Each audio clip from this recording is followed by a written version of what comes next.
My name is James, and I am the Frozen Guy. The story of how I became the Frozen Guy, or known as the Frozen Guy, is an interesting one, and it starts with a conspiracy, which I'm really into. I've always been into conspiracies, actually, but I guess there was this conspiracy theory that Walt Disney, I guess when he was about to die, they froze him, and they didn't have the technology, I guess, to save him from his disease he had. So they froze him so that in the future, when they did discover a way to cure him, they could, I guess, thaw him and cure him. So this isn't a new conspiracy. This has been around for a while, but I just became obsessed with this theory, and I would be Googling just all day long about this frozen theory. This is an image here of my Google search. This is just like a half hour, though. This was an average day here of how much Googling I'd be doing over this theory.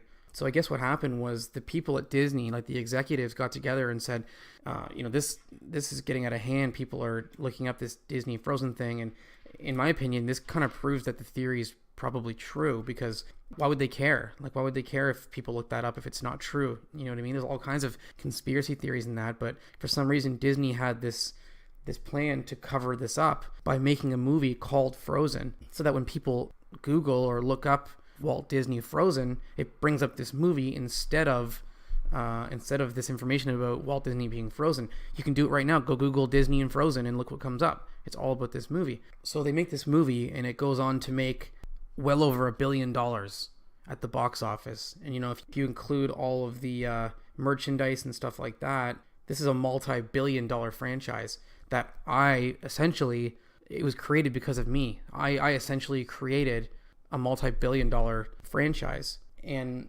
with that, I became obsessed with the idea that this is part of who I am now. It overtook my life. I grew my hair out long so I could look more like Elsa. I went on a trip to Disney World, and I wore an Elsa wig the entire time. It was like scorching hot out the entire 10 days, and I did not take that wig off once. I almost fainted a couple of times.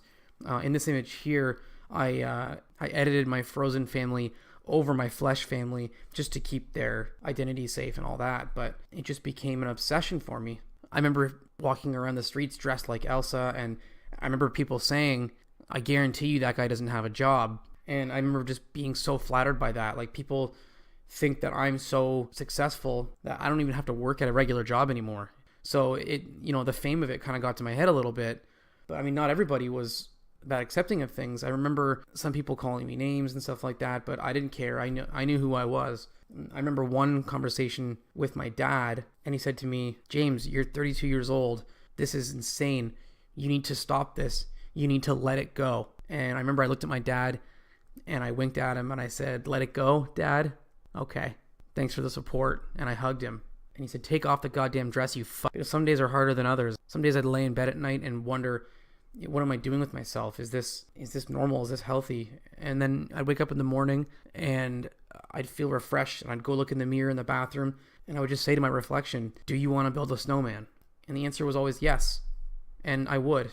I built a snowman every day for probably 6 months straight. And that includes in the spring and summer, I would save snow in the freezer, whatever I had to do to make sure that I built a snowman every single day. It's nice for me having two different families.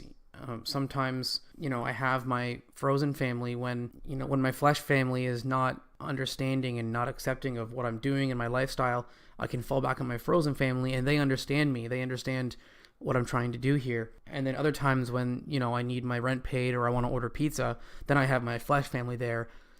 So I have both sort of forms of support, and I like having that balance. Last year, I became a full-fledged Svenny. A Svenny is a man who dresses like Sven from Frozen, not to be confused with a brony, which is a man who dresses like a pony from My Little Pony. And bronies and Svennies do not get along at all. If you think there's tension between the Bloods and the Crips, you should get together in a room with a couple of Svennies and bronies and see how safe you feel then. I even put on the first SvenCon last year. It was in the basement of a local church in my hometown.